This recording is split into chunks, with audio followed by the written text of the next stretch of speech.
Hey, what's going on, everybody? This is Ace, and I'm back with another reaction video. Here we go.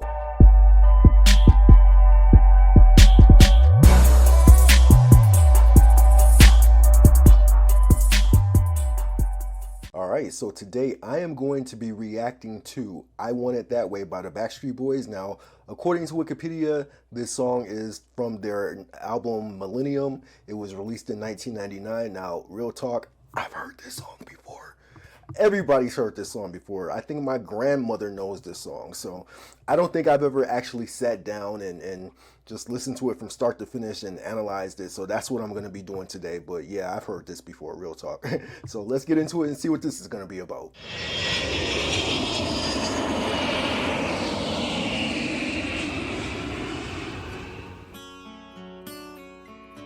Yeah.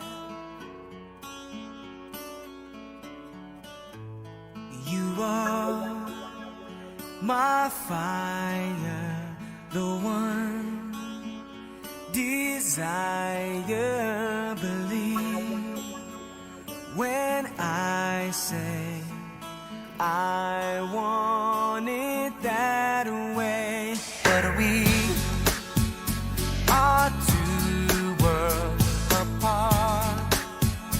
Can't reach to your heart when you say that I want it that way. Tell me why ain't nothing but a heartache. Tell me why ain't nothing but a mistake. Tell me why I never wanna hear you say I want it that way. Am I? All right, let's pause for a minute. All right, so I like the gently strummed intro. The opening singer, Brian, I think that's his name, has a very clear and slick voice that complemented the subtle opening. I also like how the beat dropped immediately after his line. So yeah, let's keep going.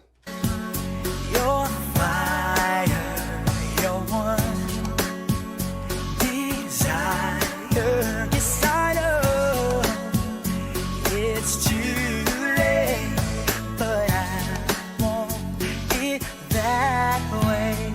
Tell me why ain't nothing but a heartache. Tell me why ain't nothing but a mistake. Tell me why I never wanna hear you say I want it that way.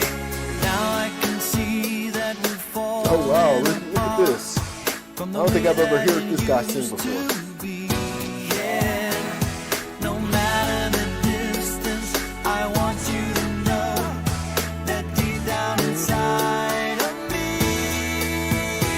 you are my fire, the one desire. You are.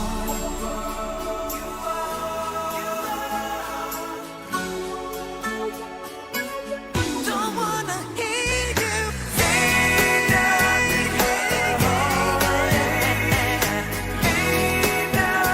but a mistake. I never wanna hear you say I want it that way. Tell me why ain't nothing but a heartache. Tell me why ain't nothing but a mistake. Tell me why I never wanna hear you say This is for Kevin. it Okay. that way. Tell me why ain't nothing but a heartache. Ain't nothing but a mistake. Tell me why I never wanna hear you say I want it that way. 'Cause I want it that way. All right, I Want It That Way. So let me try to tell you what I think the song is about. This is a very weird song, but I'm going to try. The premise of this is very blurry and it's very subjective, and it basically challenges the listener to try to come up with their own theory. My theory is that when they say I want it that way, they're speaking of themselves. So it's like they're speaking of themselves when referring to the girl, if that makes any sense. So it's like he's pointing at her and saying, I want it that way. He's like, I want her. And when they say, I never want to hear you say I want it that way, I'm thinking that that means that they don't want the girl to point at some other dude and say I want it his way. So I don't know. I don't know. That's just my subjective analysis of what the meaning behind this very weird song is, but there you go. The song is very easy to listen to. It has bright chords and a sound that's both easy listening and melodic. The acoustic guitar opening was pleasant. I like when the beat dropped and it transitioned from Brian to Nick. I thought that was smooth. The wah-wah guitars often worked in sync with the synthesizer. You can hear it especially when the beat dropped out again during that middle 8. The chorus is exceptionally melodic and very memorable. Everybody knows this song and everybody knows that title line. I like that I'm hearing and seeing all 5 members with the lead. All represented themselves well and gave the listener a clear view of their individual vocal personalities and strengths. It was especially noteworthy to see the tall guy with the thick eyebrows getting a solo spot. I think this was my first time hearing him with a lead. Based on his passage, his voice is very subtle and clear. I like the round vocal harmonization on the UR part. The key change was exciting, and I think it does a good job of keeping the song refreshed as it goes on. The video. So the setting appears to be of them in an airport hangar. By this point, they were at the height of their fame, so maybe that was supposed to signify them being on the move. I see some product placement with the call out of the album title and fans holding up CDs. There's a lot of like slow motion, quick fade in and out sequences. The casual dancing, meanwhile, over the sped up airport backdrop was oddly interesting. The abrupt yet dramatic close-up shots of each group member screams 90s music video, as does the Gen X fashions and the oversized clothes. They kind of look like they were cut from an episode of Sabrina the Teenage Witch. I will say that I think the scenes with the fans kind of look staged, like maybe the fan club hosted a contest where like 100 lucky winners were able to be in a video, that sort of thing. So I would give the song a letter grade of a B. It's lighthearted and melodic, and it has a catchiness that sticks to you like glue. That said, it's like the quintessential song about basically nothing. I mean, the meaning of the song is totally imprecise.